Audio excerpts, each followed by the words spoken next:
For the first time in a long while, Tinu woke up with a quiet sense of resolve. It was not excitement, nor fear, but something deeper. A calm certainty that whispered, "You are allowed to take a step." She sat on the edge of her bed, Bible resting on her lap, her fingers tracing familiar verses as morning light filtered through the curtains. She had prayed through many seasons, through disappointment, silence, and waiting. Now her prayers were changing. They were no longer only about endurance, but about direction. "Lord," she murmured softly, "if this is of you, let it grow in your light." Later that afternoon, Lola noticed the difference. They were in the kitchen, preparing a simple meal, when Lola glanced at her sister and smiled. "You look lighter today," she said. "Like someone who slept well." Tinu hesitated, then nodded. "I think I'm ready to stop just watching from a distance," she admitted. "Not rushing, just being intentional." Lola set down the spoon and turned fully to her. "That's growth," she said warmly. "What are you thinking?" "There's a community outreach at church this weekend. The children's food drive and hospital visit. Olusegun mentioned he would be volunteering." Tinu paused, her voice steady. "I want to join too. Not to impress him, just to serve. And to see clearly." Lola's eyes softened. "That's a beautiful place to start," she said. "Service reveals the heart. I'll be praying." That Saturday morning, the church compound buzzed with quiet purpose. Volunteers moved about with boxes, lists, and gentle laughter.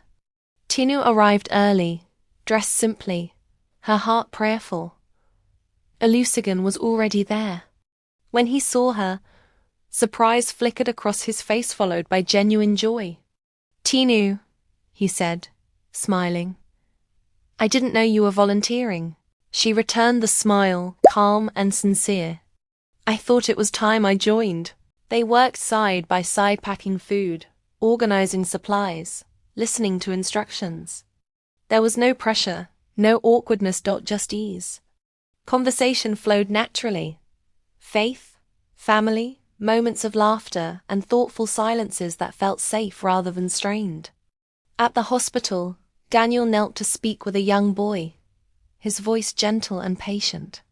Tinu watched quietly, something warm settling in her chest. This is who he is when no one is watching, she thought. Later, as they walked back toward the bus, Daniel spoke carefully. "I appreciate today," he said. "Serving alongside you, it felt right." Tinu nodded. "I felt the same. I'm learning to move slowly." But honestly, he respected that. She could see it in his eyes. "That's all I want too," he replied. Truth and patience. That evening, Tinu returned home tired but peaceful. Lola was waiting, seated on the sofa with her Bible. "So?" Lola asked gently. Tinu sat beside her, exhaling. "I took a step," she said. "Not a leap, just a step." Lola smiled and squeezed her hand. "And how does your heart feel?" "At peace," Tinu answered. "Not rushed, not afraid." Lola closed her eyes briefly, offering a silent prayer of thanks. "Then whatever comes next," she said. "You're walking in the light." And for the first time in years, Tinu believed that fully. Tinu felt a peace she had never known before. For the first time, she allowed herself to trust. Not just Olusegun, but the God who had guided every step of her journey. The calm in her spirit confirmed that this relationship was different, pure, and divinely ordered. Olusegun continued to be the man she had come to know. Humble, kind, and deeply rooted in Scripture. He was not merely a Bible reader. He lived the Word daily. His actions matched his confessions. His humility matched his wisdom. And his kindness reflected a heart truly surrendered to God. He didn't rush things. He respected Tinu's boundaries, always encouraging prayer before decisions and reminding her that God's will was greater than emotions. They began to pray together, study Scripture, and share their personal reflections. Sometimes, Alusigan would open his Bible and read aloud. Let love be without dissimulation. Abhor that which is evil. Cleave to that which is good. Romans 12:9. When he finished reading, he would smile gently and say, Tinu, this is the love I pray we both walk in. A love without pretense, grounded in truth and holiness. Those words stayed with Tinu. Each conversation, each prayer, and each shared silence made her heart more anchored in peace. Lola, on the other hand, watched everything unfold with quiet joy. She had her own storms to manage in her marriage, but seeing Tinu's journey strengthened her faith. She often told her sister, Tinu, this is what it means to wait on God. He restores, He rewards, and He makes all things beautiful in His time. Her words carried the weight of experience, mixed with hope that her own marriage would one day reflect the same peace and godliness that Tinu had now found. One weekend, Olusegun invited Tinu to join him for a youth outreach at his church. A day of visiting an orphanage to minister, share food, and encourage the children. Tinu agreed, eager to see another side of his heart. Throughout the outreach, she watched him interact with humility and compassion. He knelt to speak to the children at their level, listened to their stories, prayed with them, and encouraged them. He didn't just preach. He showed love. That evening, as they walked out together, Tinu whispered to herself, Lord, this is the kind of man I prayed for. One who lives your word, not just quotes it. Olusegun turned to her, smiling as if sensing her thoughts. Tinu, thank you for joining me today. Seeing you care for those children reminded me of Ruth in the Bible. Gentle but strong, kind but wise. Tinu blushed, humbled by his words, and in that moment she knew. This was love with purpose, built not on worldly excitement but on shared faith, trust, and divine timing. That night she sent a message to Lola. Sister, I am grateful. You taught me to wait, to pray, and to test with wisdom. I did all, and God has proven Himself faithful. I now see the kind of love that is built on the fear of God. It feels real, peaceful, and right. Lola replied simply, I thank God with you, my sister. Keep walking in wisdom. Let God continue to lead, and never forget. Love is safest when Christ remains at the center. And so, the bond between Tinu and Olusegun deepened, not by haste or emotion, but through patience, truth, and faith. It was the beginning of something lasting. A love that glorified God, healed old fears, and gave Tinu new confidence in His promises. Tinu felt a deep sense of relief and satisfaction. Her discreet inquiries had confirmed what her heart and prayers had sensed. Olusegun was truly a man of God, living in obedience to His word, kind, wise, and genuine.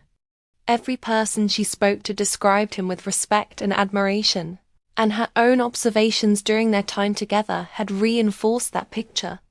Yet, as she reflected quietly, she realized she needed to take one final step before committing her heart fully. She thought of the stories in the Bible, how God tested Abraham to confirm his love and obedience, and how faith was often proven through trials. If Olusegun truly loves God and fears Him, then he will act rightly when faced with truth. Even difficult truth, she reasoned. Tinu decided that she would test him, that she had a child as a teenager with one of her boyfriends, a decision made in youthful ignorance, long before she understood God's plans for her life. She wanted to see if Olusegun could accept her wholly, without judgment, if he truly loved her as God intended. Lord, you know my heart. I've prayed, I've observed, I've done the work of discernment. Now I place this in your hands. Help me to get how Olusegun's heart will respond in truth. Let this reveal the measure of his love and obedience to you. Lord, if he passes this, then he is the one you have prepared for me.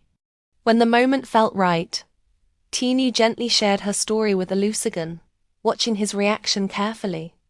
Olusegun, she said softly, There's something from my past I need to be honest about. When I was a teenager, I had a child with a boyfriend. I didn't understand fully at the time what I was doing, and I regret the mistakes I made. I want to be honest with you because I cannot commit my heart fully without being completely open. Olusegun listened quietly, his eyes filled with attentiveness and calm understanding. After a long pause, he took her hand gently. "Tinu," he said, his voice steady and kind. "Thank you for trusting me with your truth. God knows your heart, and so do I. Your past doesn't define you. Your faith, your character, and your obedience to Him now do. I accept you completely, and I will walk with you faithfully, honoring God in every step we take together." Tinu felt tears well up, a mixture of relief, gratitude, and joy. She realized that this was the confirmation she had been seeking, not because Olusegun was perfect, but because his heart reflected God's love, grace, and understanding. She whispered a prayer of thanksgiving. "Lord, thank you. Thank you for guiding me, for revealing Olusegun's heart, and for showing me that true love, grounded in you, can endure and accept everything." That evening, Tinu reflected quietly, a gentle smile on her face. Her faith, discernment, and careful steps had led her here. She could now move forward with Olusegun, fully aware that he was a man who truly feared God, loved His word, and saw people and her through God's eyes. It was a step of faith, yes, but also a step of courage and wisdom. And for Tinu, it felt like the beginning of a love rooted in God, tested and proven worthy. She later confessed that she was just joking,